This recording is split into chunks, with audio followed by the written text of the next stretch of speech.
రాజగోపాల్ రెడ్డితో మాట్లాడదాం. ఎందుకంటే ఆయన పెట్టిన రూల్ను వాళ్ళ ప్రభుత్వమే తీసి మూరిలో పడేసి షాప్స్ ఓపెన్ చేయించారు.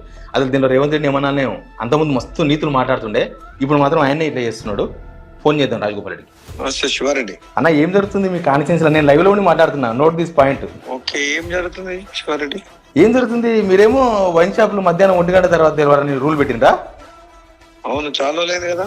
మరి ఇలా ఏమైంది? ఎక్సైజ్ పోలీసులు ఎన్ఫోర్స్మెంట్ వాళ్ళని తీసుకొని పోయి షాప్ రూల్స్ ప్రకారం గవర్నమెంట్ ఈ ఎక్సైజ్ రూల్స్ ఏముంటాయో దాని ప్రకారం షాప్ తెరవాల్సిందే అని ఆ ఓనర్లను పట్టుకొని పోయి షాపులని ఓపెన్ చేయించారు. మీ కార్యకర్తలతో అడ్డం పడ్డా సరే ఓపెన్ చేయించారు. వైన్ షాప్ వాళ్ళు ఎవరు మాటినాలి? మీ మాటినాలనా ఎక్సైజ్ వాళ్ళు మాటినాలనా మీ కాన్స్టిట్యూన్సీలో? వైన్ షాప్ వాళ్ళు నేను చెప్పిన మాటలు విని నాకు సహకరిస్తే ఓకే, లేకపోతే 100% వాళ్ళందరూ కూడా నాకు నా మాటల మీద నమ్మకంతో తప్పకుండా నా మాటల్ని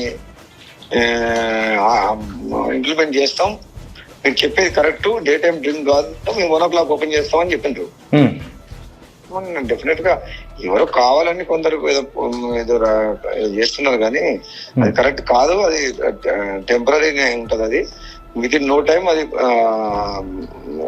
ఏదైతుందో ఈ సిచ్యువేషన్ మళ్ళీ మారిపోతుంది. చూడండి, మళ్ళీ మూపిస్తారా పోయి?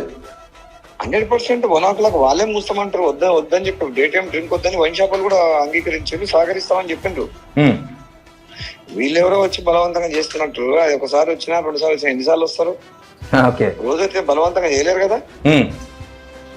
వైన్ షాపులు సహకరించినప్పుడు వీళ్ళకేం బాధ? పార్టీ కాంగ్రెస్ పార్టీ మేనిఫెస్టోలో కూడా బెల్ షాపులు ఎత్తేస్తామని పెట్టిండు కాంగ్రెస్ పార్టీ. అవును, సందర్భం కానీ ఇప్పుడు అఫీషియల్ గా నడుపుతున్నారు. లేదు, అందుకనే డెఫినెట్ గా రాబోయే రోజుల్లో ఇచ్చిన హామీ ఏ విధంగా నెరవేర్చాలన్న దాని మీద ప్రభుత్వం పెద్దలతో మాట్లాడతాను నేను. అదన్నా ఇప్పుడు మీరు చెప్తే వినే పొజిషన్ లో ఉందా గవర్నమెంట్? ఇప్పుడు మీరు బంద్ చేపిస్తేనే ఎవరో వాళ్ళు చెప్తున్నారు, మా పై ఆఫీసర్లు చెప్పిండ్రు, అందుకే మేము వచ్చి ఓపెన్ చేయించామని. ఓనర్లు ఏదైతే ఓపెన్ చేయించారు, ఓనర్లతోనే ఓపెన్ చేయించారు. పై ఆఫీసర్లు ఎవరో వాళ్ళతో మాట్లాడతాను నేను. బలవంతం చేయొద్దు అని చెప్తాను నేను. ఓకే, నియోజకవర్గంలో బలవంతం చేయొద్దు,